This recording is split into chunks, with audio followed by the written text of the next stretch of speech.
impwemu zo mu muntu ni cabona c'ukuri temweko kirere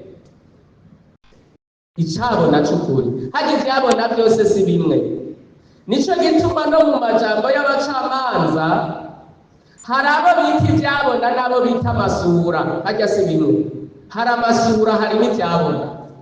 Icabona ni uwiboneye temweko kirere, ariko isura baraha n'umwanya n'uwavyumvise uharaba humvisha. Turashima Imana nyina amahoro kuri iki gitondo c'ubuntu Imana iduhaye abagifise impwemu y'abazima. Umuntu wese yumva ko akiriho amanika ukuboko ashima Imana. Imana nihabwe icubahiro. Reka dusome ijambo ry'Imana hariya mu gitabo c'Imigani igice ca 20, dusome kuri urya murongo wa 27. Turasoma kandi cete ca mbere Pawulo yandika ishengero ry'i Korinto igice ca 2 ku murongo wa 11. Imigani 20 ku murongo wa 27. Turashimiye Imana kandi ndashimiye n'abarongozi bampaye aka kanya. Imigani 20 ku murongo wa 27 havuga ngo impwemu yo mu muntu ni itara ry'Uhoraho risesangura hose mu bwigobeko bw'umutima. Turisubiremwo, impwemu yo mu muntu ni itara ry'Uhoraho risesangura hose mu bwigobeko bw'umutima. Cete ca mbere Pawulo yandika ishengero ry'i Korinto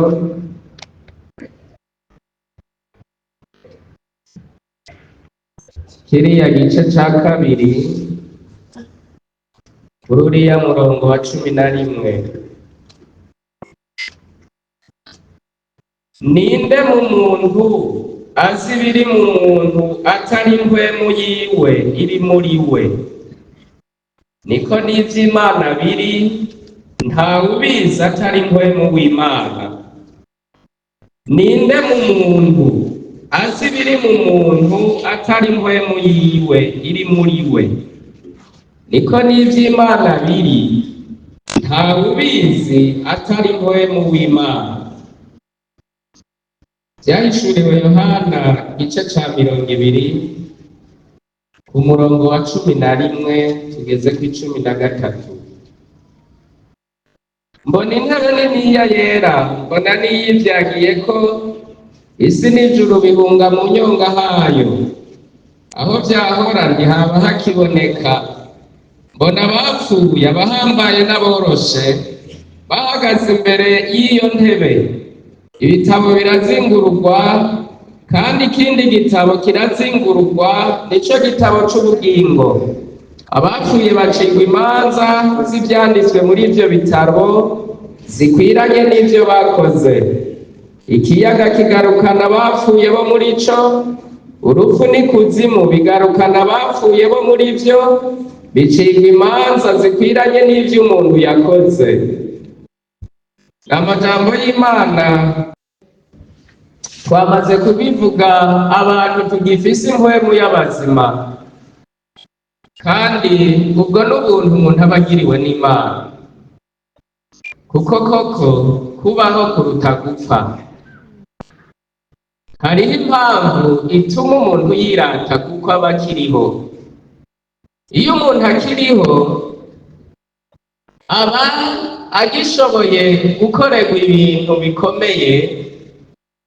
Ubwa mbere niwe wenyene aba agifise umwanya wo gutanga ishimwe imbere y'Imana, kandi umuntu akiriho niwe aba agishoboye guca bugufi imbere y'Imana akihana akababarirwa.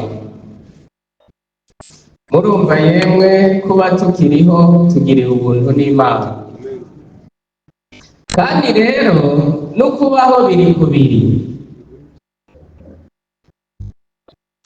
Umuntu wese ari hano yumva gifise muri we imigambi, uwamenye ko ariho, kuko abakanura bose bakaraba ntibariho.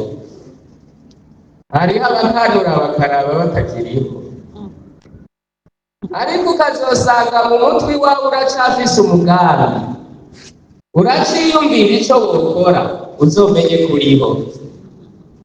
Ariko ugasanga nta mugambi n'umwe ufise mu mutwe, nta kintu na kimwe kikiri mu mutwe, uzomenye ko naho ukanura ukaraba ntukiriho. Nabo mu Gifaransa baca babita ngo ni les morts vivants, abapfuye bakigendagenda. Twebwe rero turashimiye Imana ko tugifise imigambi. Imana nishimwe. Nagize kwiyumvira kuri iri jambo dusomye muri iki gitabo c'imigani. Iki gitabo c'imigani ni igitabo kirimwo mu bitabo vy'ubwenge. Imana imaze guhamagara Salomo ikamusubiriza se wiwe Dawidi ngo arongore ihanga rya Isirayeli, hari ikintu yasavye Imana gikomeye cane. Arinjira imbere y'Imana ngo atangure ico gikorwa, arabwira Imana ngo Mana, wahaye umugisha data, umuha icubahiro, umuha kunesha abansi biwe, ariko jeho ndagusavye ikintu.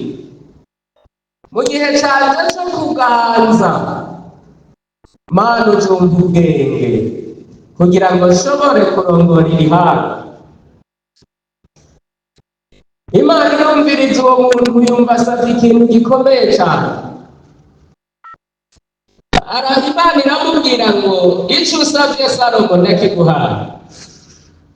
Mu bakwitangiye n'abazoguherukira nta n'umwe azogira ubwenge ku bwawe, kandi n'ico utasavye ndakiguhaye ntawe uzogira ubutunzi nk'ubwiwawe. Salomo aranezerwa, ashima Imana. Imana ivuze rero ibivuze, ico igusezeraniye irakiguhaye biraheze. Ego kabisa. Naho abantu bokoma induru, naho amazi yoshuha, naho ikiyaga cosendanisha, naho bogwara ukanyeragure, uzorinda kukibona. Hari abantu bihora bigora bakabona umuntu ari mu mugisha wiwe mu nyishu y'Imana, umutsi ukarara. Ariko none ngubaza, igihe yabisezeranirwa niho wari, kwari kwarishurwa n'Imana. Ariko nawe nturane umutsi, rindira nawe isezerano ry'Imana hari ico yakubwiye. Kandi ntucanezere kukwishurwa kw'abandi, uzokwishurwa nawe ntibizokunezera. Salomo rero iyo twumva ko Imana yahaye ubwenge Salomo, umuntu ni igikoresho c'Imana. Murabyumva yewe? Umuntu si igikoresho c'abantu, si n'igikoresho ciwe. Umuntu ni igikoresho c'Imana. Rero Imana ihaye ubwenge Salomo, yari imuhaye igikoresho, yari ishize ubwenge mu gikoresho cayo. Nico gituma ubwenge Salomo yarose ntibwabaye ubwiwiwe, cyari ivy'Imana imushizemwo mu gikoresho. N'ibintu Imana yari ishize mu gikoresho cayo. Ico itagura kumuyishurira ibintu biteye ubwoba atazi, atagura kuvuga atazi ico ariko aravuga. Mu nyuma mbere aca atagura kwandika, aravuga ngo bwenge, ngo hindavuge kuri bwenge, ngo mu ntango y'ibintu ngo waranyamanye, ngo kandi ngo nari imbere yawe ndaguhimbara, ngo kandi ngo nari umukozi w'umuhanga. Aravyandika. Mukandazi wari kubaza Salomo ngo uwo bwenge uvuze ninde, ntawe yari kumenya, kuko Imana yari imushizemo ishurirwa Imana nishimwe. Iyo umuntu yamaze kuba umuntu w'Imana, ibyo akora byose, ibyiyumviro byiwe byose ntibiba ari kirigwiwe, biba ari ihishurirwa ry'Imana bigirire neza abantu bayo. Muranyumva bene data? Iyo bamaze kuba igikoresho cy'Imana, ukamenya neza kuri igikoresho cy'Imana, ibyo iguhaye byose si wawe, ibiri kwiragirira neza abantu b'Imana iciye muri wewe. Niho yacimuhishurira ijambo rikomeye iravuga ngo impemu y'Uhoraho ni itara riri mu muntu risesa hose mu bwigobeko bwo mu mutima. Nariyumviriye ku rubanza rw'Imana, ingene Imana izoca urubanza. Murabona abantu twagiriwe nabi cyane na Satani, abantu dufise ibyiyumviro n'ibibazo bitandukanye. Imana hamwe mu guca urubanza yozoronka amasura ku bana b'abantu, ubwo rubanza rwogorana ruzoba rubi. Naho botora isura kuwo muvukana musangiye amaraso, apfa kuba yavyutse araguponda imbere y'abacamanza ukamuhangaba ngwego ntundabe ngo kundaba ngo wibuke noneho ngo ahaho ngwere ngo si bya bindi ngo wibuke. Ajya mu gutora ibyabona mu rubanza rwawe, ntuze wihutire cyane gutora abiwanyu. Abiwanyu muba mufise ibintu byinshi cyane mupfa. Uragomba utore n'uwahandi azokubera mwiza kuruta uwiwanyu. Saba ndabateranije ariko murabakunze. Ndumva urwo rubanza rwabaye urugoye cyane, kuko mwahwanye mu gapfa kanyu yozoba arose umwanya wo kukwihora imbere y'Imana. Ati ubu hose bya bindi iyi yo yirakwereka. Ndiyumvira nsomye muri Bibiliya, mbona ngo Imana izoca urubanza rubereye cyane, kuko ubwayo ngo ni Imana igororotse cyane, infiniment juste, ngo ni Imana igororotse cyane. Kubwo kugororoka kwayo naribakije, kandi namwe mwovyibaza, kubera iki Satani yama atugirira nabi gutya ariko itaramwica? Ntawe urakibaza? None ntimushoboye? Ndababaza, muriyunamiye n'ukuri, ivyo ari byo byose yaramunaniye. Mwiyumvira ko Imana idashoboye Satani? Yoreka kumushobora gute? Rega niyo yamuremye. Ega Imana niyo yaremye Satani. N'abadayimoni Imana niyo yabaremye. None ndababaza, kubera iki Satani aguma agirira nabi abantu b'Imana, mbere kugeza aho Imana ibona ko barembye ikemera yo nyene kwimanukira igatuma Yesu Kristo? Kubera iki itamwica tukaruhuka? Kubera iki uno munsi tomwica ngo turuhuke? Ariko muri bwa bugororotsi bwayo burengeje, infiniment juste, ntishobora kwica Satani igihe cyo gupfa kwiwe kitaragera. Suko yamuretse, suko yatwibagiye, imurindirije isaha yiwe kwigera. Bibiliya haranditse ngo n'abanyabyaha Imana yaremeye ko babaho kugira ngo ibarindirize umunsi mubi. Nico gituma ntuzuta umwanya muri kurafata kwisonzesha gusaba Imana yice Satani, ntawizica. Kuko Imana ni Imana irengeye ivyiyumviro by'umuntu, izomukuraho hageze. Yamukuye mu ijuru ryayo gusa, irashibura imubika ahantu. Nubaho yamushize niyo yonyene yahamwishiriye. Kandi hari ikintu cyanezereye ariko kimwe, nuko Satani atabera hose icyarimwe. Imana nishimwe. hari n'igihe itamushiburiye kuri ino si y'abantu. Imana nishimye. Ibyo bintu rero hajya namba binezera cyane. Hari igihe Satani itamusiburiye kuri planete Terre, yoba yamutaye ahandi hantu, kandi kuko atabera hose icyarimwe. Hari igihe nabaga babwira, hari igihe mu Burundi atarahabonyora. Kandi Imana nishimye. Uyu munsi yobonyora, ariko gusa abana b'Imana twomunesha muri Yesu Kristo, turamushoboye kabisa. Ego kweli. Imana rero icishije muri Salomo, sinovuga ngo Salomo aravuga, oya, icishije muri Salomo ikivuga icabona c'ukuri cayo, isura ifise. Nimureme, ntawe uzogusura imbere y'Imana, nta n'umwe. Imana mu kurema yarishiriyemo isura.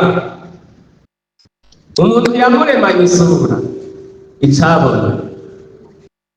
Mu bigize umwana w'umuntu, mubo tumaranye iminsi muri bya vyigwa vya saa 9 kuw'Imana, twariko turiga mu gitabo c'itanguriro, itanguriro ry'umuntu. Ubu turacageze ku gice ca 3. Twabonye umuntu yaremwe mu buryo bukomeye, kandi umuntu agizwe n'ibice bitatu. Agizwe n'igice c'umuntu, iki tubona, iyi karuto atekewemwo, ariko kandi agizwe n'ubugingo, ivyo bamwe bita umusaha, ivyo bita ame, ariko kandi umuntu agizwe n'impwemu. Ivyo turabisesangura muri ayo miga, duhora tubimanyagura tukaraba, tugaca dusanga umubiri, iyi housing, iyi karuto. Naranezerewe cyane, iyi mibiri ni karuto. Karuto kabisa, kurya nyine ishanyagurika, niko umubiri umeze. Kuko ni karuto yanabumbwe mu ntege nke cyane. Bana w'umuntu ajya yaremwe mu ntege nke cyane, mu mukungugu. Sinirumba, umukungugu. Nico gituma nababwiye umwana w'umuntu aguma avungagurika. Naho woramba gute, naho kwikomeza gute, ko waremwe mu mukungugu kumuvungagurika, usanga waheze. Aho bamwe imishatsi biriko irataruka igenda, hari uwinjiye atagira ubuhanzo, bimwe imaze kuguruka. Kuko umwana w'umuntu aguma avunguka kugira ngo urangize iminsi yawe, iyi karuto iheze iminsi. Imana nishimwe, kuko iyi karuto Imana hari iminsi yayishingiye itegerezwa kumara. Umwe wese rero karuto yiwe yarashingiwe iminsi. Nawe kwikomeza gute, umunsi wo guhera kwa karuto yawe n'ubusimba. Nico gituma nabonye abantu birata ubusa. Kwirata umubiri wirata ubusa cyane kabisa, kuko nta n'umwe yigeze ahitamwo ikaruto atekerwamwo. Wagiye usanga utekeye muri iyo nyene, muri iyo ngufi, muri iyo ndende, muri iyo ntoyi, muri iyo yirabura, uko nyene, kandi nta na kimwe uhindura. Ikindi canezereye, nta karuto isa n'iyindi. Mugombe murabana, nta n'umwe asa wese ni karuto yiwe. Kugira ngo bigaragaze iki? No kuzozuka ariyo karuto nyene izoyizukana, kugira ngo Imana igaragaze ko ubuciri urubanza ni wa wundi nyene yabaho mw'isi, kandi umuhawe ijuru ni wa wundi nyene yabaho mw'isi. Hozohavuye haba gukekeranya, ariko uzozuka usa uko nyene, ngo ucirirwe urubanza uruwo nyene. Imana ishimwe. Imana rero mu kurema muri iyo karuto, twabonye iyo karuto ifise amadirisha 5. Amadirisha 5 umuntu acamwo iyo agomba gusohoka hanze. Ndabiroyemo twoca dutera muzogore muza. Amadirisha amwe ni amaso, yo ni idirisha rimwe. Irindi dirisha n'umunwa, hariyo ururimi, hajya nigo cyane cyane ruganza iki gice, kugira ngo wumvirize ibintu utacumva umunyu harya ndakubwira uko biba byagenze. Irindi dirisha n'amatwi, ariko irindi dirisha riri ku mubiri, kumva ikintu, kumva ko hakanye, kumva ko hashushe. Ayo n'amadirisha umuntu acamwo. Kandi Imana ishimwe, ayo madirisha kuko aguma yuguruye ku murango araruha. Imana yashinze igihe cyo kuruhuka kw'ayo madirisha. Harabaho igihe ikabwira umuntu ngo niwugara amadirisha, kandi mu kuyugara nta tegeko, utevye ariyugarira. Uzubona mwatanguye kugara, amaso niyatangura, kuko niyakora cane, niyo dirisha rikora cane. Uzubona haheze umwanya Imana irimbwiye ati iyugara uruhuke, ngaho ugira gute, uzusanga wamaze kugara. Amaso acabwira umunwa ngo kugara nawe twagiriye kuyikora, agacabwira n'amatwi ati ntiwongere kumviriza ikintu ni kugara, uruhuke ntuke. Hacasigara ikintu kimwe, hari ahantu hari umuryango, ari ikindi kintu ni mu mazuru, kuko aho ngo haca ubugingo buguma buvugana n'Imana. Ari wo muryango wa sekreteri umwanditsi ari muri wewe. Uwo muryango ntiwigera wugagwa, kuko sekreteri atari wawe, ari umwanditsi w'Imana. Niyo ujyanye aguma yandika. Nico gituma amazuru ntiyigera afunga. Iyo ibindi bice bimaze kugara, amazuru yo yaca yugurura imiryango neza, kugira ngo avugane n'uwahaye akazi sekreteri. Dusomye rero muri Bibiliya ngo impwemu zacu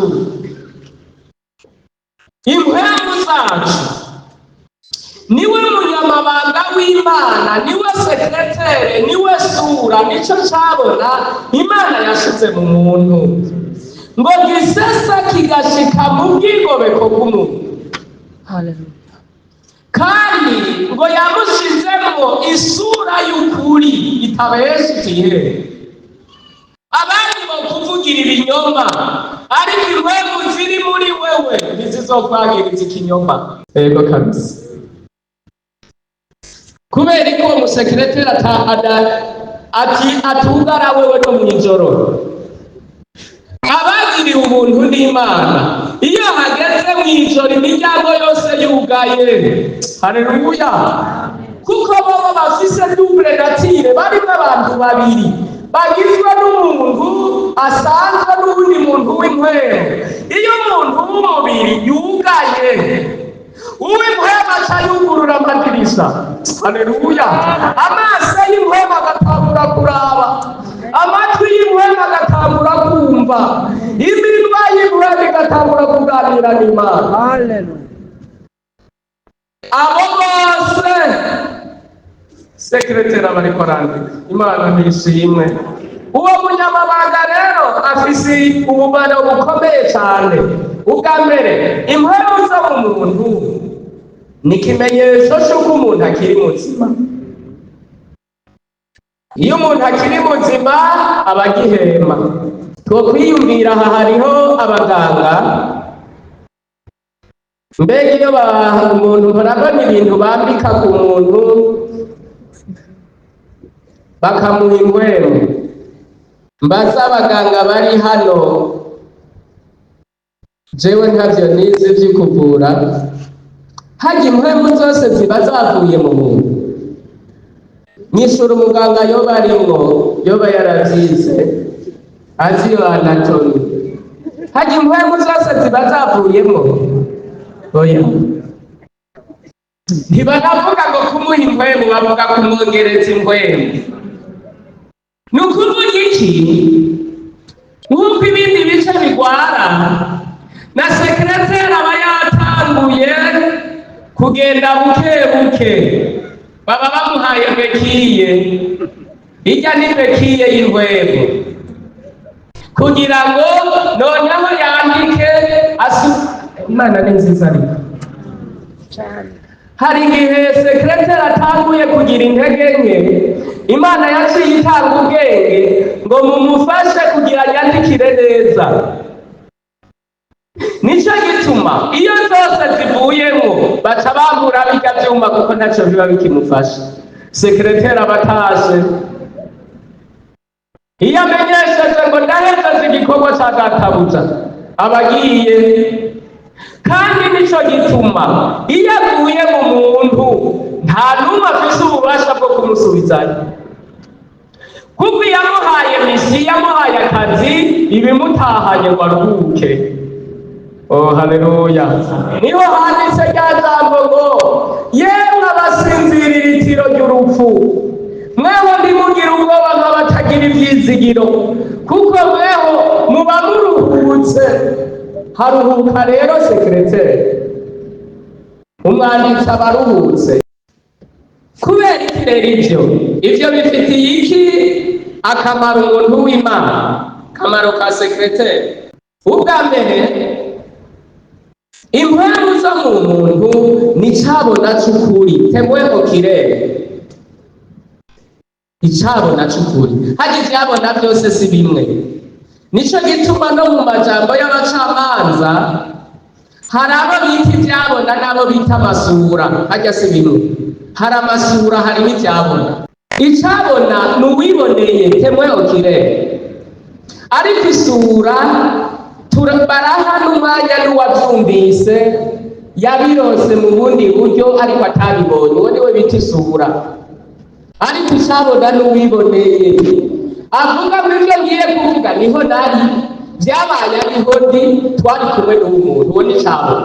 Impwemu zo mu muntu rero si isura, ni icabona. Izi mpwemu rero ni icabona c'ukuri. Uzusome hariya mu gitabo ca kabiri ca Samweli, igice ca 11 uhere ku murongo wa mbere, uca uza kubandanya n'igice ca 12, uhabona Dawidi igihe yakora icaha ntawigeze amusura, yarabikoze aca arihorera cane.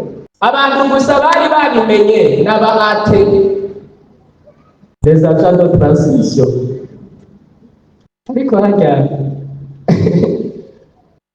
harya ibintu vyose mw'isi birimwo agafindo kadaseruka.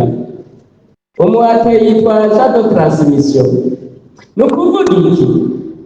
Ni umuntu atanga inkuru, bibaza ngo ayiha shebuja gusa, ayitanga n'ahantu. Umva ni agent de transmission. Harya ukugendanira ntuzohave wibaza ko umenga ingura zihawe we gusa, arazitanga n'ahantu. Ntushobore kwicunga ngo ufise umunyamabanga. Nta munyamabanga w'umuntu aba mw'isi, nta munyamabanga aba.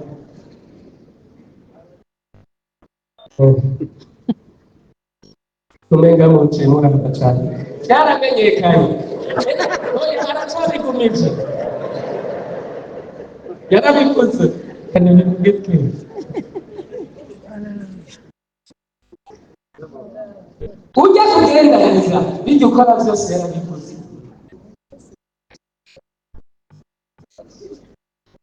Sava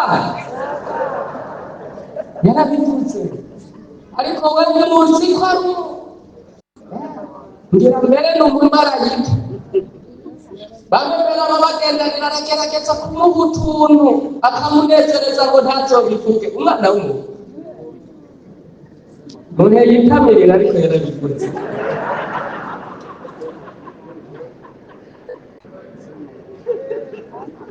Bamukenyezi mu mwanya caratumako yatumye babategene kigende mumbwirire databuja wa musi uterega afise inda.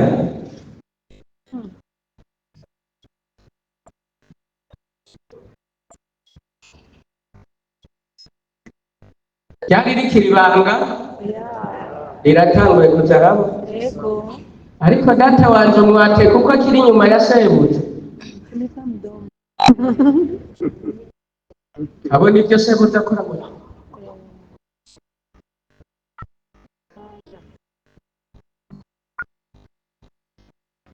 akumva abantu bari nahaza ufise umuntu mwiza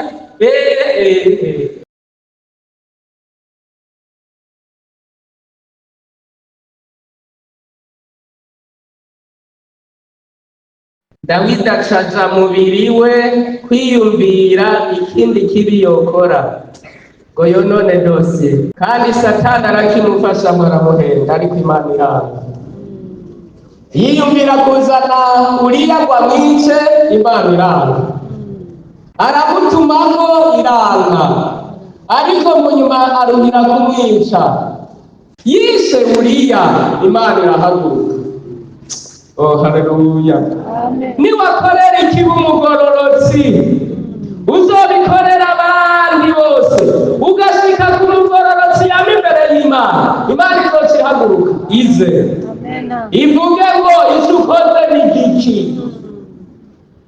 Yishe Uriya, Imana irabarirwa ku gihozi kirihagurukira, icituma uvugishwa n'Imana ngo ndagutumye nanje. Genda ushikire Dawidi ngendo ubwiwe. Imana ntica kumuwate, izokwibwirira. Nico gituma uno munsi yantumye wikwibwirire. Ntica kumuwate, irakwibwirira wewe nyene. Nico gituma ari Imana y'urukundo ntihabwa icubahiro. Yociye ku bantu ngo tuvugiye ibitari byo, ariko irakwibwirira. Tigenda umwibwirire Dawidi, kandi ujya ndamwubaha. Yo, Imana nishimwe. Urashobora gukora icyaha, ariko Imana ikuzi ko wayikoreye ikakubaha, ntize kukuvugira mu isoko, kandi nzi ko wacumuye. Ni Imana nziza, kuko wayikoreye ntikumaramaje mu isoko, kandi nzi waracumuye, ikagenda ikakwibwirira ati nzabavugisha n'Imana ko murinda. Ekuti ntucududurira ngo genda umwumvire uko. Aca arashika ngo mwami, ariko abandi bari babizi umuvugishwa n'Imana mu gihugu. Iyo atumbereye irembo ngo basha bugurura, abasekreteri b'umwami bakagenda baramukurikira kuko yagenda aravuga, bakagenda barandika. Yazahari yavuga ngo ukuri kuhora hagize, bagaca bamuca inyuma bagenda barandika. Barinjiranye n'ibwami kuko bagomba kwandika ijambo ry'uvugishwa n'Imana. Haleluya. Kuko mwebwe Imana twahagurukanye ngo yandike ivyo mvuga. Asante papa. Ashitsego ora haraluye mwami, ibara riraguye mu gihugu. Hari umuntu yari umutunzi, afise ibitayega, afasha agatungwa ku mworo. Ako gatungwa rero ntisagasanzwe, yakaranza mu gikiriza, kari kamumereye nk'umwana yivyariye. None aciye akabagira abashitsi, Dawidi aca arahaguruka ngo yamane inkota kw'itako, ngira aca yikura ati ndica. Abaza abagabo ati ko mutampaye raporo nta soni, ngo ntarakora ikintu gico mu gihugu mukakireka, ntavyo tuzi. Ati iyo raporo ntayo tugira. Atoya murabivuga, murambwira neza. Yo agihagaze ariko yeraguza, uvugishwa n'Imana Natani waca arasubira aramubwira ngo mwami, ego muntu ni wewe. Aho yari kwongera kubagura inkota. Imana nishimye. Amen. Ngo yakunda Imana cyane, yarayubaha. Ngo ntiyarate mwami, yumvise bayiwe murabiha ikibazo, nta kibazo. Umwanya ntazi icyo ndiko nkora tuba arahera ariko n'izina Yesu. Avuduko. Haleluya. Umwanya yarawe cyubahiro, akimubwira ngo ni wowe wacarasonga. My God. Arururuka, arapfukama. Haleluya. Wegome papa, Mana ntubeseye. Namubwira ngo ariko Dawidi nta soni, wari ufise abagore bangahe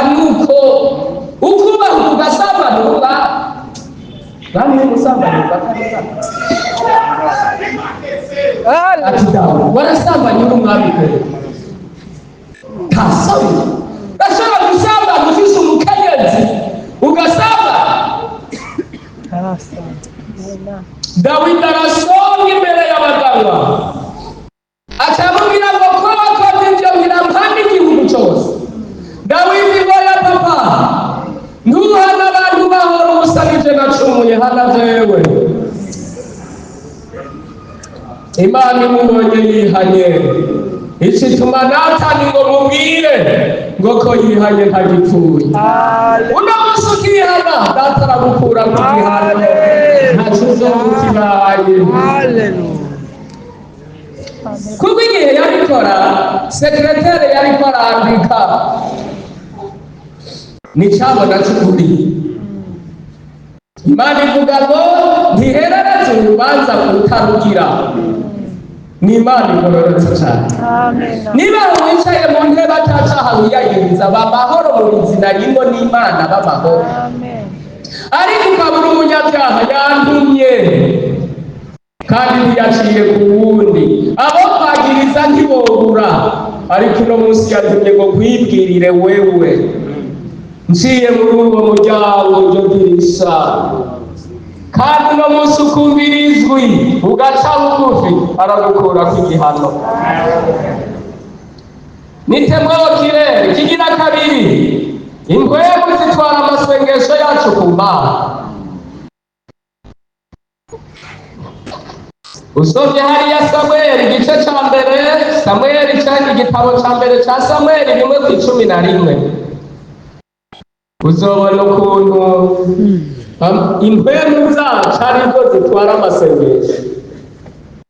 Uzusenge hari uriko uravuga biraduga.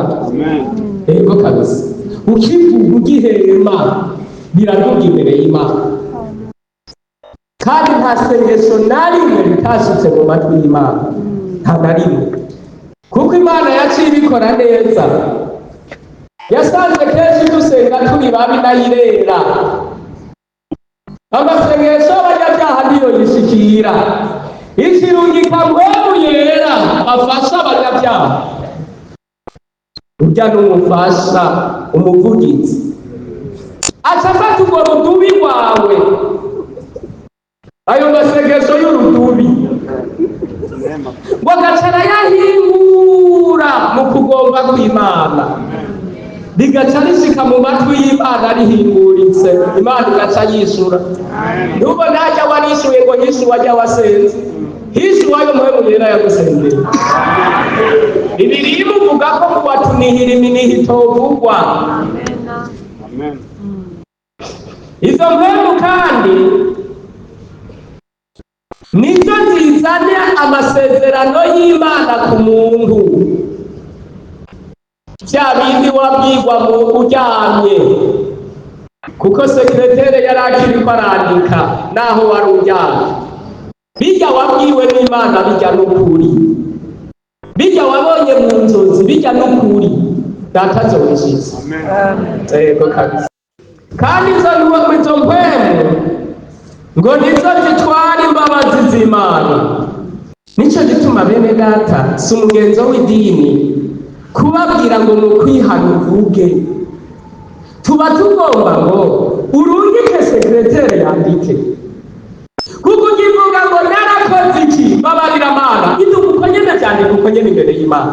Narakoze iki mbabarira Mana, narakoze iki mbabarira Mana, narakoze iki mbabarira Mana. Nico gituma umukozi Imana baza akakureka ukabivuga. Uhejeje hari ibanga ryahawe abakozi b'Imana gusa, ritahawe undi muntu.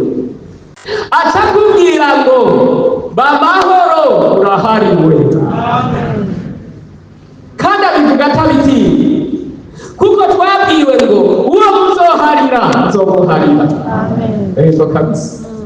Hajya umukozi Imana akakubwira ngo urahariwe, curyohe guca ushima Imana ati byahise. Na Satani ucumubwira ati subirashe, yatongera. Erega yaragahinyanyuriye umusavyi w'Imana Yosuwa, yinjiye guhereza umuherezi ngo afise impuzu iriko ubuhoma, hajya ntiyari kanzu yose, cari igitambara cari ku mutwe, cari canditseko ngo yerejwe Uhoraho. Kuko ico gitambara kitari cera.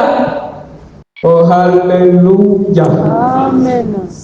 Nico gituma umukozi w'Imana akwiye guseruka imbere y'ishengero yerejwe Uhoraho, ngo Satani ntamureke. Mwe mwari muzi ngo ni imikino. Dutegerezwa kuriseruka imbere twanditseko ngo yerejwe Uhoraho. Aha muranyumva? Abo ndabibwiye barahazi. Iminsi yose uzoriseruka imbere wanditseko ngo yerejwe Uhoraho, bikaba bitari ivyo, azokuregera imbere y'Imana aho nyene, kandi uwo munsi uzogira ingorane imbere yacu. Musavye Imana yanditse muri Bibiliya yarabitahuye avuga ngo ntihagira abifuza bo kuba intumwa, muvyitonde nibera abari. Satani atariruka ku Mana ati wabonye wa muherezi we, kandi yaragiye gutanga ikimazi ca rimwe mu mwaka. Iyo none kari hanga ryari rigowe, Satani acaramurega murabona kurya yo guha ikimazi ukacakira akamana, ariko kurya yo guha ikimazi ukagitora. Ahabwa icubahiro Kristo. Akimurega ngo Kristo ashobamanuka hagati y'Imana na Yosuwa, wacaramukingira. Ahabwa icubahiro udukingira. Wacaravuga ngo mwandure mukure ico gitambara shireho ikindi, baca barirukanga baragihindura. Yesu acarabisa. Satani ngo aramwitegereza ngo ya asa neza. Uhoraho umucamanza abonye amaraso, ntacira urubanza rubi, ntanyitugoro. Vyasigurwa bagiye kuva amaraso, uzohora kugira abakozi, uweza abakozi. Haleluya. Nico gituma nuba aracahagaze imbere y'ishengero wabivugire. Nico gituma baririmbye mutarezwa, bamwe mugifise ingorane, ariko akabareka kuko yarahagaze aravuga ngo reka Mana bonabera rindira mu kanya ako gasembu babona nako karabavako. Yego kabisa. Izo mpwemu rero zitwara imbabazi z'Imana, kandi izo mpwemu nizo mpwemu yera akoreramwo. Aho handitseho kuko mwene abwiririkanya n'impwemu zacu, atwemeza ko turi abana b'Imana. Erega umuntu ugira ngo akoreshwe n'Imana, erega mpwemu w'Imana aca muri izi mpwemu nyene. Nico gituma abo twariko turiga nayo miga twasanze umuntu muri we, mu muntu yononekaye, ata bishobisho akigira, atabigumbagumba afise muri we, ateba kuronka mpwemu, kuko mpwemu aca muri ivyo bigumbagumba nyene. Oh, haleluya. Amen. Benshi baribajije ngo kubera iki abantu barigeme n'abakenyezi aribo bavugishwa n'Imana cyane, abandi ntibatora inyishu. Nuko aribo bafise ivyo bigumbagumba n'ibishobisho vyinshi. Mpwemu w'Imana amanukira muri ivyo nyene, kuko handitse ngo kuko mpwemu abwiririkanya n'impwemu zacu, atwemeza ko turi abana b'Imana, aca muri izo nyene. Haleluya. Muri izo mpwemu nyene, muri uwo mwanditsi nihaca akemeza Imana kuri umwana wayo. Kandi izo mpwemu ngo iziguma mu muntu kugeza shebuja zigotoye. Harya mubona kirya gipimo bashira ku muntu ageze kure, bumviriza ngo uko umutima utera, baba bariko barumviriza sekretere ko akiri mu biro, gombe wikore aguma yandika, aguma ariko arandika. Harya rero baba batakivyumva neza, bagacakoresha ikindi cuma bakumviriza ko ari ko acandika. Basanze acandika cavuga ngo nimurindire ntaracika, sekretere aracariko arandika. ziguma mu muntu rero kugeza shebuja zigotoye, kandi izo zikora umwanya wose umuntu aba akiriho naho aba asinziriye. Naho uba usinziriye sekreteri aguma yandika. Nicyo gituma ijoro n'umurango ntaco bitandukaniyeho ku bwa sekreteri. Ntuzi ukora ibyaha mw'ijoro ngo ubaye umuhinga ngo hari ibindi bikugize. Uko yandika ku murango niko yandika no mw'ijoro. Nta buhinga hagize, byose ni bibi. Kandi ikindi nabonye gikomeye cyane ngo aguma atanga raporo ku Mana uko ariko arandika. Reka aho tuhasomye Zaburi 50:21. Mwumva ukuntu Imana yakira ayo maraporo umwanya wose. Uko yandika ngo niko atanga raporo.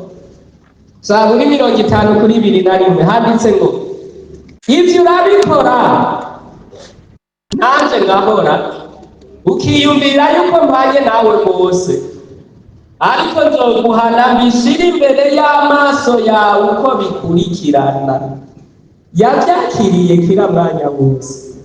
Iyo Imana yihoreye ntugire ngo ntiyabimenye, kuko uwo mwanditsi ngo atanga raporo uko yandika, aguma atanga raporo. Nabwiye abantu ndabigisha ubuhinga bwo gucumura ntibizoshikira Imana. Namwe ndababwira tubwire shaha komerezaho. Kandi abantu ubuhinga muzocumura Imana ntizigere bimenya. Mu gucumura uzopfunge ku buryo atampwemu n'amazi zikuva.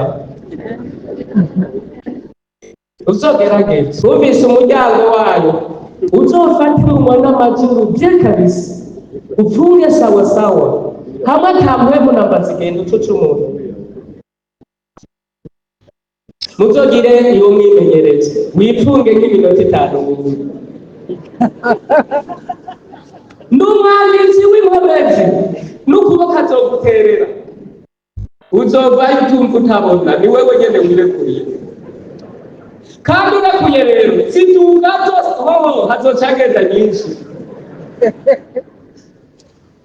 Ikindi gato ugomba utunga amazuru, kuko hari abatagihema. Bibaza yaracangaye. Rega haje umuntu mu guhera agenda arapfa amadirisha.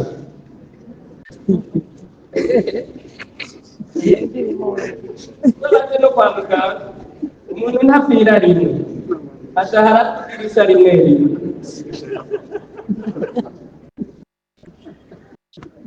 Naho wofunga izuru bigashoboka n'umuntu, umubiri wose urahema. Ndabesha wose urahema.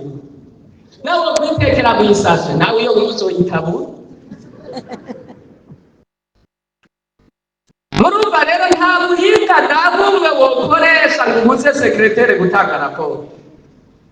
Hari ikintu canezereye inshuti z'Imana, nico ngira ndangirije ko y'amaraso, ewe w'amaraso, w'amaraso, ewe w'amaraso, uramaraso y'igiciro, w'amaraso, ayana ya Yesu. Witingira ko ari umunsi umwe wigeze kozwa nayo, ririmba ushimwe Baba. Uramaraso y'igiciro, uramaraso y'igiciro, haleluya, uramaraso y'igiciro, gushima uramaraso y'igiciro, gushima uramaraso y'igiciro. Hari canezereye. Amen. Wiyupfukamye muri ukavuga ngo databuja ndi umunyabyaha. Sekretari y'abagodi wacu shikamo iryo jambo ngo databuja ngirira imbabazi. Imana igashituma umukozi wayo ngo mubwire ko ndamuhariye, agaca arakubwira ngo urahari. Byaheze. Hari canezereye mu byaha byose wihanye, nta na kimwe kicanditse imbere y'inyonga z'Imana. nta na kimwe, nta na trace yaco ayo maraso aruta yabere ntawe yapfiriye, aruta ya bimazi, kuko ngo iyo ahejeje kwatura ngo caratwikirwa gusa, bongeye gucumura ngo murasubiye kumwe mwagira, ariko Imana ntizongera kukubwira ngo urasubiye nkaho mweze, kuko wabyihanye caraheze. Ayo manesha ishavu ry'Imana, Imana ishavu rigahera. Wamuririmbye caravuga ngo Imana yabanduye inkota igira ngo impane, ariko mu gisaba hariko amaraso ya Yesu kirapfuha.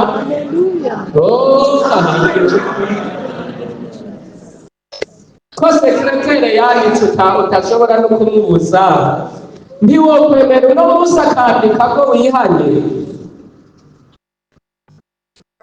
Emera umubwire sekretere akuvugire. Reka impwemu zacu zibwire Imana ngo Mana ndasavye imbabazi, uwu mwaka twakoze ibyaha byinshi papa, ngirire imbabazi. Kandi mushime Imana, Imana igomvye kudufutira ivyo sekretere yanditse vyose mu byakirengana. Bene data, uno musi ndaje nezerewe, mpawe aya majambo numvise nezerewe cane, wariko Mana uri mwiza. Umunota umugira udufutire vyose kweri kwari, ariko uri mwiza papa. Ingo ndatabivuze. Ya maraso, wewe wa maraso, maraso, maraso, maraso, igiciro, maraso. Nabo muri kuraza tuyaririmba none ni neza.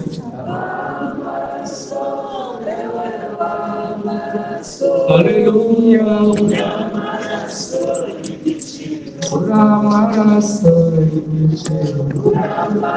Umuntu yiyemera ko wowe rimwe gusa uwo mwanditsi yoba yaratunganye raporo y'icyaha, ugomba upfukamaho nyene mu ntebe umubwire ngo ndakubashe papa, ndazi ko hari basi rimwe sekreteri yatwaye ibyo nkoze bitari byiza imbere yawe, babarira pfukamiyo nyene ayo maraso yuzuye mu